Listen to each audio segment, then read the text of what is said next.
Too much money causes short-sightedness. This is Law and Society. Please subscribe. Let's talk about billionaire myopia. Being a billionaire is not cool. Intimidating, maybe, but not cool. It goes to show that you hoard money, consolidate power by accumulating wealth, influence policy, and live in a very different universe where affordability is not even a factor, where accountability is often deferred indefinitely. Being a billionaire today is a mark of ignorance, highly intelligent and deliberate ignorance, bordering on reckless abandonment. Masters and captains of industry, backed by governments, accumulate wealth without regard to what happens to the people who work with our hands, feet, and heads. The very people who little by little accrue the wealth billionaires see manifesting as yachts, private islands, renting out whole cities to have weddings, buying American elections, and thereby America's elected leaders. It is obscene, it is tone deaf, and it is corrupt to the hilt. It is an unsustainable economic model.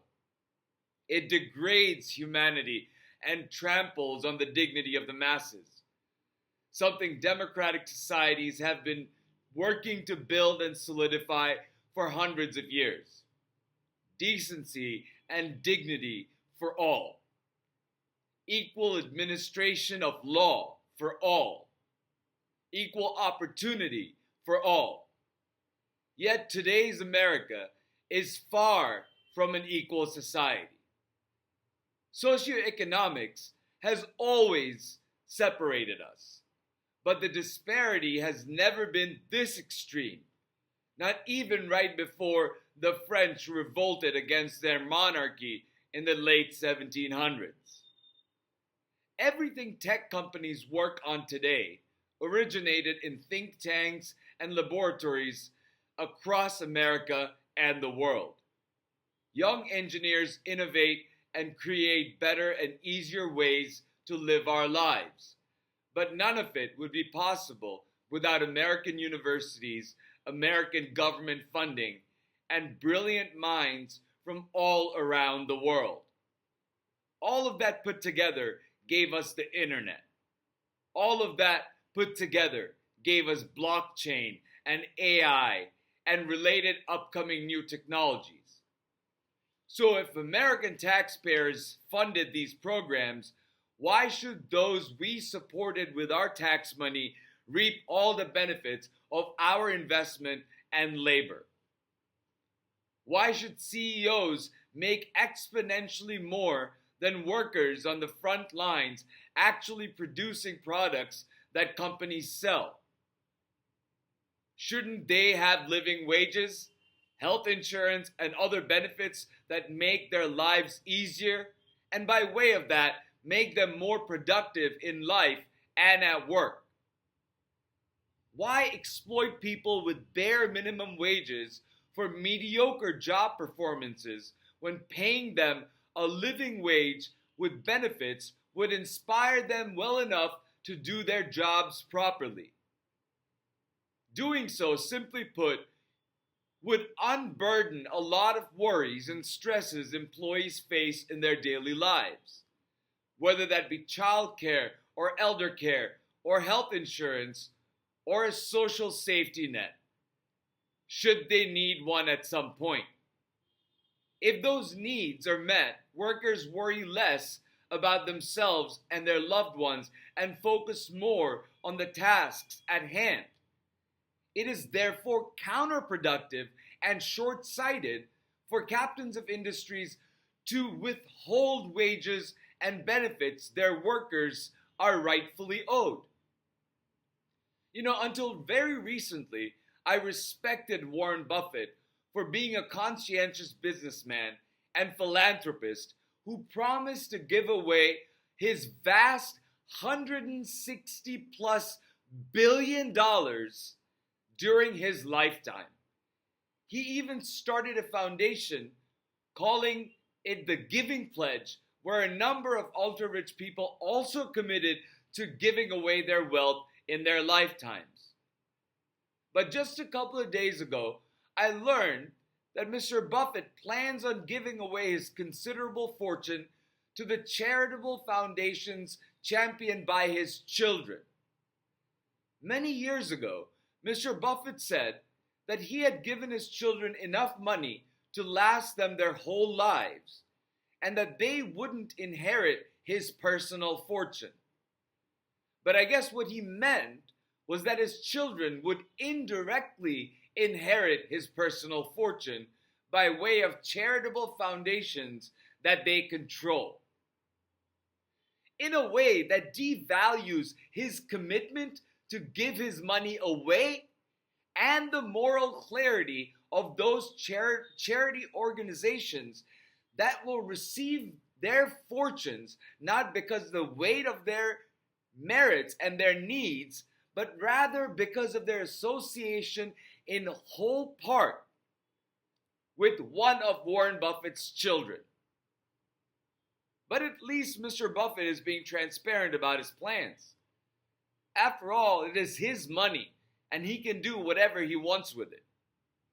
Except, on a fundamental level, he made his money the same way many other American billionaires have. Because American companies he has equity in profited from the labor of Americans, whether or not the laborers were given a living wage and benefits every worker deserves. Even somebody like Buffett, who openly gives away his fortune, cannot categorically say that all his business holdings are stellar employers and treat their employees well.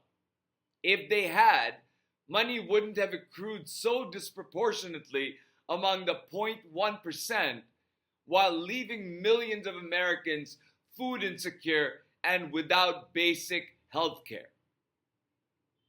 I'll end with this personal experience. Back in 2012, as I was starting the tribute projects with a deep trepidation of experiencing lifetime poverty, my mother, an academic, and my stepfather, a successful doctor, invited me to a Thanksgiving dinner at a swanky restaurant in Chicago. 7-course meal served in a high-fashion restaurant with dim lighting and big numbers next to the menu options. We started talking about charity for one reason or another. Maybe because I was there and, inviting me was part of their charity. And I said, Bill Gates could be doing so much more. My stepbrother, an early enrollee in Silicon Valley, immediately came to Bill Gates' defense, saying something to the effect of, "Are you kidding? He has already done so much." Everybody at the table seemed to agree with my stepbrother, comfortable with the idea that economically fortunate people do more than enough for those who are less so, even though the world we were heading into would prove the opposite. Funnily enough, some months later, Bill Gates himself admitted that he should be doing more. I learned an important lesson that day. Money changes you.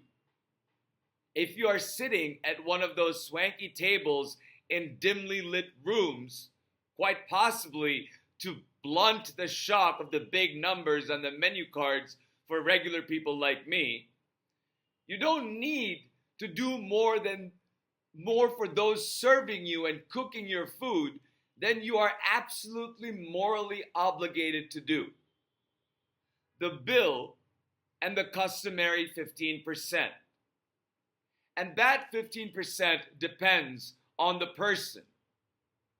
That moral obligation varies from person to person in a world overrun by greed, veiled as a quintessential American experiment. Unbridled, unrestricted, unregulated capitalism. So, who is to say how much money is enough.